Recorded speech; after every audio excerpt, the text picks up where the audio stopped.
नमस्कार मित्रांनो, ॲग्रीकट्टा यूट्यूब चॅनलमध्ये आपले सर्वांचे स्वागत आहे. मित्रांनो, 19 जून 2024 रोजी झालेल्या ग्रामसेवक पदभरतीमध्ये तांत्रिक तसेच जीके विषयावरील प्रश्न आपण आजच्या व्हिडिओमध्ये बघणार आहोत. चला मग बघूया. पहिला प्रश्न आहे, राष्ट्रीय कौशल्य विकास योजना कोणत्या वर्षी सुरू झाली? तर याचे ऑप्शन दिलेले होते 2010, 11, 12, 13 आणि 15. तर मित्रांनो, या प्रश्नाचं उत्तर काय येणार आहे?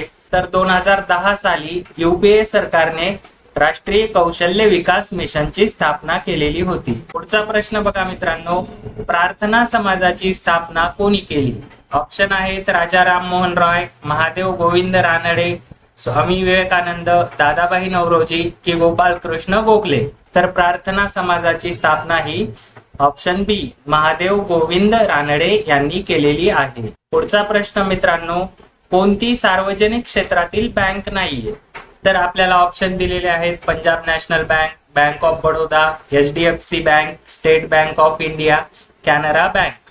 तर मित्रांनो, या सर्वच बँका आहेत, पण आपल्याला प्रश्न पडला असेल सार्वजनिक क्षेत्रातली बँक नाहीये म्हणजे गव्हर्नमेंट बँक नाहीये, जी की प्रायव्हेट बँक आहे. तर यापैकी कुठले ऑप्शन येणार आहे? ते येणार आहे HDFC बँक, ही प्रायव्हेट बँक आहे. पुढचा प्रश्न बघा मित्रांनो, डाळिंबामध्ये एअर लेअरिंग कधी करतात? एअर लेअरिंग ही एक प्रोपोगेशनची मेथड आहे. तर ही डाळिंबामध्ये कधी करतात? कोणत्या महिन्यामध्ये करतात? मार्च एप्रिल आहे, मे जून आहे, जुलै ऑगस्ट आहे, सप्टेंबर ऑक्टोबर आहे की नोव्हेंबर डिसेंबर आहे? तर डाळिंब या पिकामध्ये एअर लेअरिंग ही मार्च आणि एप्रिल या महिन्यामध्ये केली जाते. पुढचा प्रश्न, जैव खताचा अर्थ.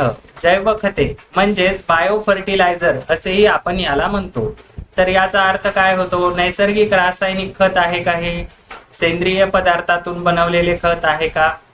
पुनर्वापर केलेले खत आहे का? मातीचे खत आहे की कीटकनाशकांचे खत आहे? मित्रांनो, बायो फर्टिलायझर म्हणजे जैव खते म्हणजे सेंद्रिय पदार्थांपासून बनवलेली खते म्हणजे जैव खते होय. इंडियन प्रीमियर लीग मध्ये मुंबई इंडियन्सचे कोणते असे खेळाडू आहेत जे 2024 या वर्षासाठी कायम आहेत? तर ऑप्शन दिलेले आहेत रोहित शर्मा, जसप्रीत बुमराह, सूर्यकुमार यादव, हार्दिक पांड्या की सर्व पर्याय बरोबर आहेत. तर कोणकोणते प्लेयर जे आहेत मुंबई इंडियन्सनी रिटेन केलेले आहेत म्हणजे 2024 या वर्षासाठीही ते प्लेयर मुंबई इंडियन्स कडूनच खेळणार आहेत.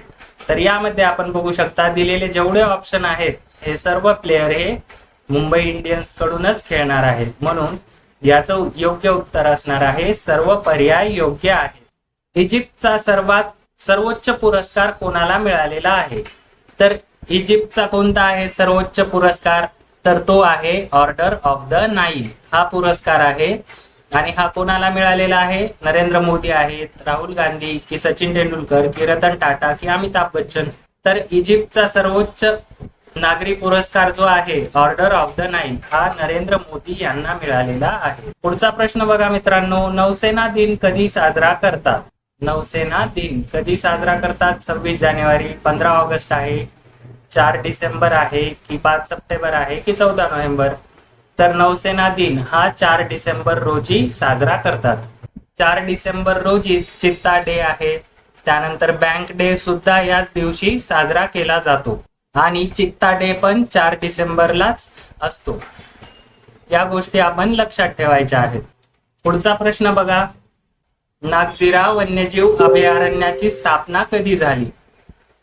तर ऑप्शन बघा, 1970 आहे, 1972 आहे, 1974 आहे, 1976 आहे, 1978 आहे. तर नागझिरा वन्यजीव अभयारण्याची स्थापना ही ऑप्शन ए 1970 3 जून 1970 रोजी नागझिरा वन्यजीव अभयारण्य म्हणून घोषित करण्यात आलेले आहे. उष्ण पानगळीचे हे अभयारण्य सध्या 153 चौरस किलोमीटर क्षेत्रावर वसलेले आहे. या गोष्टी पण आपण लक्षात ठेवायच्या आहेत. पुढचा प्रश्न बघा, सातारा उपविभागाचे मुख्यालय कोणते आहे? तर जिल्हा दिलेला आहे सातारा, त्यामध्ये कराड, पाटण, फलटण आणि महाबळेश्वर असे ऑप्शन आहे. तर सातारा उपविभागाचे मुख्यालय हे सातारा येथे आहे. पुढचा प्रश्न बघा मित्रांनो, सातकोशिका व्याघ्र प्रकल्प कोणत्या जिल्ह्यात आहे? नाशिक आहे, नागपूर आहे, चंद्रपूर आहे, पुणे आहे की सातारा आहे?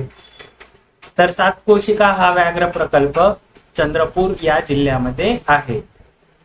मित्रांनो, असे प्रॅक्टिस सेशन आणि पेपरचे अनालिसिसचे सेशन आपण ॲग्रीकट्टा यूट्यूबच्या चॅनलच्या माध्यमातून घेत आहोत. त्यामुळे ॲग्रीकट्टा यूट्यूब चॅनल सबस्क्राईब करून ठेवा आणि PDF मटेरियलसाठी टेलिग्राम चॅनल जॉईन करायला विसरू नका. धन्यवाद.